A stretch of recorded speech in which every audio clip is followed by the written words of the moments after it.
Black Caviar Lightning Stakes Day is all wrapped up from Flemington. The outsider of the field, SKYBIRD, won the Lightning Stakes. I don't think too many people expected that. It ended up being a soft six track for most of the day. The rain did come down. This is how the race is ranked. This is purely off overall times. It's got nothing to do with, Dan O'Sullivan's Weight for Age performance rankings or anything, not taking into account weight or anything like that. This is just purely off the overall times. Is it me? Its race ranked the fastest of the day, 0.01 seconds inside standard time against all classes over the 1400 metres on a soft track. SKYBIRD, the feature, ranked 4th. So that's how the race is ranked. Let's dive into the stakes races and see what we can find. Starting off in race 3, the Fillies and Mares Group 3 Tressity Stakes over the 1400 metres. They've gone a second outside standard time for the class on a soft track.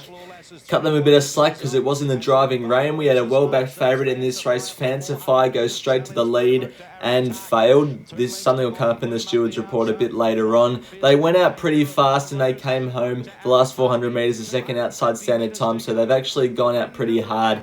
Road to Arataki, 1400 metre specialist, got home in the fastest last 200 metres. Miraval Rose had to get all the way back to last. It was good along the inside. Molly Bloom, who finished second, it was a good return. And Wishlaw Lass was actually doing some decent work through the line. So no standouts to take out of this race, but some very solid runs, especially from the top 4. Bezo wasn't bad. Fancify was a forgive run, as we see what we're going to get in the stewards report. And Flying Fizz, not sure where that horse is at. So this is the stewards report. Fancify. The rider Todd Panel reported his mount did not appreciate the soft track conditions and resented the heavy rain that fell during the event. So just didn't like the rain, and it was a good 4. The track rating by the time the race was run, but it was probably a soft 5 heading into soft 6 range by the time they had run the race. Flying Fizz apparently didn't handle the conditions either. Miraval Rose, change of tactics, held up. Capricorn Star, a late scratching, so that was a Tressity. Race 6, the listed the Elms handicap win, and you're in the All-Star Mile, and Rise at Dawn did just that. It's into the All-Star Mile. They've gone a second and a half outside standard time for the class for this race. Buffalo River, as it always does, went out hard and they came home in slow intervals. Rise at Dawn was very forward from all reports in the mounting yard. Shulton Lane was actually the horse that produced the fastest last 400 and 200 of the race. I didn't think it was given much of a hope. It got too far back off the week back up and got held up momentarily around the 150 metre mark. I thought it ran pretty well. Aztec Ruler with the fastest last 600 of the race, but all honours, Rise at Dawn, it's going to be fitter for that run heading into the All-Star Mile. Don't know if it's got the class to take on, your Mr. Brightsides and all them, but it'll be in it and in it for a long way. It's a very tough horse, and judging by its heavily handicapped run last preparation, it can pick itself up off the canvas if it's struggling as well. This was the stewards report. A bit of a long statement there for Shulton Lane if you want to pause and read that, but basically Blake Shin said that Shulton Lane's better suited on good ground and it got held up momentarily. It's a Wild Night, the Tiakau horse, which finished 14 lengths off Rise at Dawn, didn't handle the track conditions according to Craig Williams, and it pulled up with EIBH, which stands for exercise-induced pulmonary hemorrhage. And the same thing with Aztec Ruler, who actually ran really well into second, also had EIPH. So maybe Aztec Ruler could have gone a bit closer and maybe even won if it was 100%. That's a forgive for Aztec Ruler as well. The eyes were on Poison Chalice in that race. I think up to 1600 metres we have to follow this horse. It was just no hope today off that fast tempo. 1600 metres next start for Poison Chalice. If it gets that, I'll be looking at it very closely. Race 7, the Group 3 CSA Stakes for the 3-year-olds over the 1400 metres is a traditional lead up to the Australian Guineas, and today it was taken out by Sepples. They've gone 3/4 of a second outside standard time for the class. Just like Buffalo River's race, they went out hard and they came home at slow intervals, and that suited Sepples because he was settling on speed and he just had the race fitness compared to the other chances in the market. Feroce was first up, Henline was first up as well. Sepples has come home in the fastest last 400 and 200 of the race, and Dollar the fastest last 600. It had to make a long sustained run and did very well to get into second. I thought Feroce was really solid as well, running in third. I think they're pretty even out of this race heading into the Guineas though. The one I want to be following is Feroce. It's currently $26 in Australian Guineas markets. I think second up it's going to be better for that run, and up to the 1600 metres will suit. Sepples is going to be fifth up in his first preparation into the Guineas. I think he's a bit short at the moment at $5. I'm liking the setup of Ferochain and Dollar second or third up into the Guineas, and have already had a preparation under the belt. This is what the Stewards Report had to say. The favourite, Royal Insignia, raced 3 wide without cover throughout. It was a complete forgive run, and it didn't handle the track conditions. Henline also didn't handle the track conditions. It was decently supported late in betting as well, so we can forgive those 2 horses. If Henline draws a barrier in the Australian Guineas, it could be over the odds. The one that's going to be way over the odds is the horse. You can go back, watch the replay, in the white sleeves with the red and black checks, called Scary. Just don't think it handled the soft ground, and I thought it could run a race today, so it's the one that will be probably trying to do the Luna Fox at 300 to 1 in the Australian Guineas, trying to win. That's my value bet in the Australian Guineas, but it's very even. The feature of the day was the Group 1 Black Caviar Lightning Stakes over the 1,000 metres. Group 1 weight for age.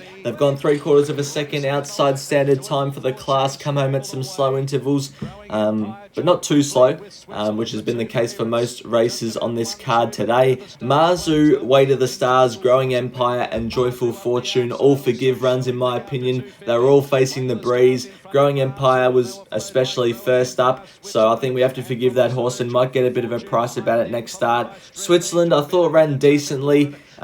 First up with the run under the belt, it will be improved into the Newmarket handicap, and I still think it's a live chance there. SKYBIRD comes home in the fastest last 600, 400 and 200 of the race, which is easy to understand, and the fastest last 600, 400 and 200 of the day. Stretton Angel was looming large. It's run really well. It's also going to be competitive in a Newmarket, but SKYBIRD, as soon as it gets through this gap between Switzerland and Stretton Angel, absolutely sprouts wings.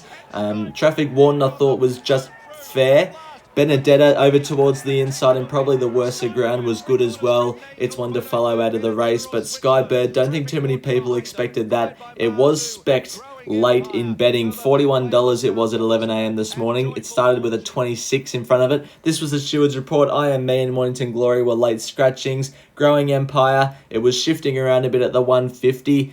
Mark Zara said it raced greenly. Obviously, SKYBIRD was held up a bit there, and it actually pulled up lame, so that was pretty interesting as well. That was the Lightning. The last stakes race of the day was the listed desirable stakes for the 3-year-old fillies over 1,400 metres. They've gone 2 seconds outside standard time for the class. They've gone out slow. They've come home slow. I don't know whether this is just the track being softer or this race just hasn't gone good at all. Silicap, with the race fitness and the winning form on its side, has absolutely stormed home just to beat Husk. Silicap's come home in the fastest last 600, 400 and 200 of the race. Sneaky Sunrise, I thought, was good, going back to the inside. It's one to follow second up. Macedon Rose running on out wider was alright as well. Not too many that stand out of this race though, in my opinion. As I already said earlier, they've gone out slow, they've come home slow. Don't know if this is a race we want to be trusting going forward. Silicap had the race fitness and was just too good for some of the maybe better performed horses that are first up.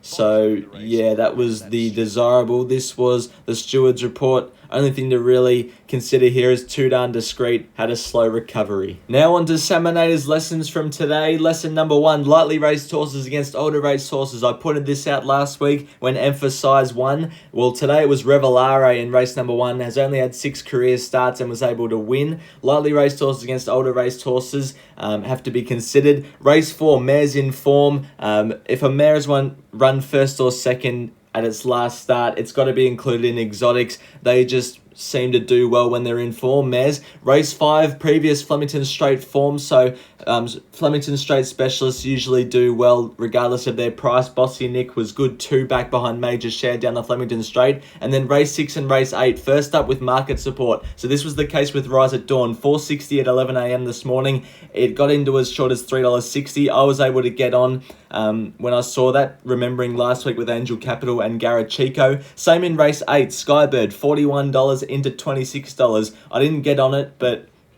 I knew it was going to run well because of the market support. There was actually 3 horses that got supported in the market that were first up. It was Benedetta, Marzu, and SKYBIRD. Benedetta ran a really good third. Marzu was a forgive run because it just blazed a trail into the breeze, and SKYBIRD was obviously the winner. And these are my horses to follow from the stakes races. So out of the CS Hayes, Feroce's the one for me. It's $26 currently in the Australian Guineas markets. I think that's pretty good value. Poison Chalice out of the Elms handicap up to 1,600 meters, I reckon is a bet. And Scary, probably going to start 100 to 1 in the Australian Guineas, is worth something each way, because I think if it gets back onto a good track, it can produce its best. Thank you everyone for watching this Black Caviar Lightning Stakes Day review. Hopefully you guys enjoyed. As always, leave any comments, suggestions on if I should add anything to the review or something that you want to see in the video of reviews. Thanks everyone for watching. Until next video, bye for now.